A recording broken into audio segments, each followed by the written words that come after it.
Hello, I'm Tyler Purchase, and welcome to another edition of Midnight Nerd. So we are just 1 week away from the Green Lantern movie. This is the movie I have been waiting for them to make since I was 10 years old, and I absolutely cannot wait. To hold us over till the live action comes out, they released an animated Green Lantern Emerald Knights. Now, supposedly this ties into last year's Green Lantern First Flight. However, the continuity in this is very messed up. By messed up, I mean for some reason Sinestro is still there. He's still a Green Lantern. And this depicts Hal Jordan as an experienced Green Lantern, even though in First Flight he had just became a Green Lantern and got his experience as a Green Lantern fighting a Sinestro. And in First Flight, Arisha was in the Corps before Hal Jordan was. But in this one, Emerald Knights, Hal Jordan is mentoring Arisha as though he's been in the Corps for a long time. So, whatever happened to Sinestro becoming a Yellow Lantern and fucking everybody up? Did that ever happen, according to this movie? I still love this. I still love the stories in this. I'm just unsure about the continuity.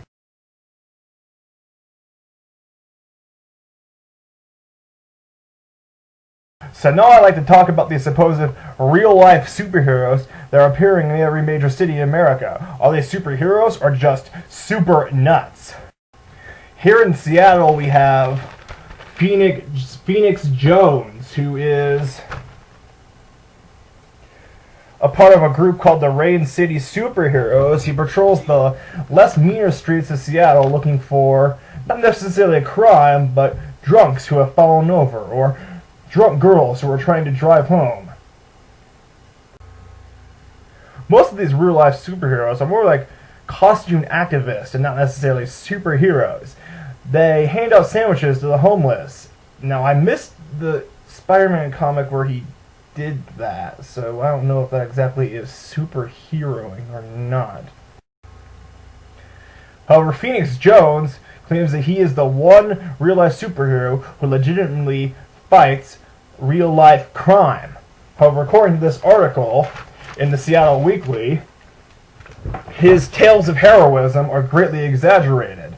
And a documentary filmmaker followed Phoenix Jones around, and during a real-life crisis on the streets of Seattle, he was standing around posing for pictures. Grr, I'm a superhero!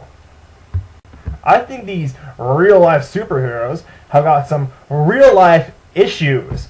Now, I just don't think superheroing entails necessarily putting on a costume and going on the streets and trying to bust some drug dealers. That's not necessarily how it works. These guys put themselves in harm's way. They go up against guys who have guns, carrying only pepper spray and nightsticks, and really basically all they're doing is making themselves a human meat shield. I mean, you really gotta separate the difference between fantasy and reality here. In reality, a crisis can't be solved by putting on a costume and saying, "Hey, I'm a superhero, I'm here to fight crime." It just, real life does not work like that. And I think these superheroes are super irresponsible. And really they don't need, most of these superheroes really don't need the costume for anything. Like I said, all these superheroes do is like real simple charity work that anybody can do. I mean, I guess it would be fun to put on a costume and try to fight crime, but I just don't think the real world is like that. You can't solve problems like that. We have a judicial system in place for a reason, and this just isn't the way to solve our problems. Kevin Smith is getting his own reality TV show.